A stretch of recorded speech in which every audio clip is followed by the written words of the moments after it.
କିଏ କିରେ? ଆଜ୍ଞା ମୁଁ କିଏ? ଆଜ୍ଞା କବିଟିଏ। ହଁ ଆଜ୍ଞା, ମୁଁ ଗୋଟେ ଅଙ୍କା ବଙ୍କା 2-4 ଟଙ୍କାର କାଗଜ ଉପରେ ଯୁଦ୍ଧ କରୁଥିବା କ୍ଷୁଦ୍ର କବିଟିଏ। ଆଜିର এই AI ଯୁଗରେ ଲୋକଙ୍କ ପସନ୍ଦ ବଦଳିଛି ସତ, ଲେଖିବା ଭାବିବା କଷ୍ଟସାଧ୍ୟ ହୋଇଛି, ରେଡିମେଡ୍ ଚାଲିଛି ଅନବରତ। ହେଲେ ମୁଁ ବଞ୍ଚିଛି ଆଜ୍ଞା, ମୁଁ କବି, ସମାଜର ଏକ ଚିନ୍ତାଧାରା ସାଜି ବିଦ୍ରୋହ ପାଇଁକି ସଦା ଚିନ୍ତିତ। ମତେ କୋଟିଆ ଗାଁ ଦିଶେ, ଭଙ୍ଗା ରାସ୍ତା ଦିଶେ, ସରକାରର ପ୍ରତିଟି ଅହଙ୍କାର ଦିଶେ, ବର୍ବରତା ଦିଶେ, ବଳାତ୍କାର ଦିଶେ, ଭଗ୍ନ ମାନବିକତାର ନଗ୍ନ କଳାକୃତି ପରି ଅନେକ ସ୍ଥିତି ପ୍ରାଞ୍ଜଳରେ ଦିଶେ। ତମେ ଚଷମା ପିନ୍ଧି ଯାହା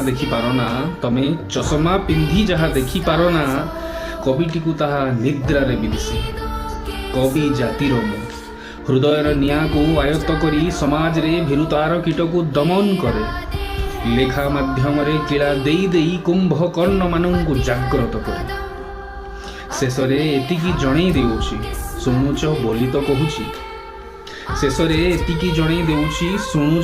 ତ କହୁଛି, ଦୁର୍ଗମ ଗିରିର ଜୀର୍ଣ୍ଣ ପ୍ରାସାଦେ ଭୂତଟିଏ ପରି ବସି, ମଢ଼ ସଭିଙ୍କୁ ଜୀବିତ କରଇ ତାନ୍ତ୍ରିକ ସମ ଆସି।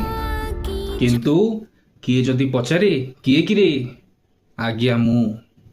ଛାତିରେ ଛାତିଏ ସପନ, କାନ୍ଧରେ ଅବିବେକୀଙ୍କ ବିବେକ ଜାଗ୍ରତ କରିବାର ବୋଝ, ଆଉ ହୃଦୟରେ ଆଗ୍ନେୟଗିରିମାନଙ୍କ ଲାଲ ଟକ୍ ଟକ୍ ଲାଭାମାନଙ୍କୁ ବୋହି ଚାଲିଥିବା କବିଟିଏ। ଉତ୍କଳମଣି, ଉତ୍କଳ ଗୌରବ, କବି ସମ୍ରାଟ, କବି ସୂର୍ଯ୍ୟ, ବ୍ୟାସ କବି ଇତ୍ୟାଦି ଉପାଧି ହାସଲ କରିଥିବା କବିମାନଙ୍କ ଜାତିରେ ଜାତ ଏକ ସାଧାରଣ ମୁଁ କବିଟିଏ। ଧନ୍ୟବାଦ।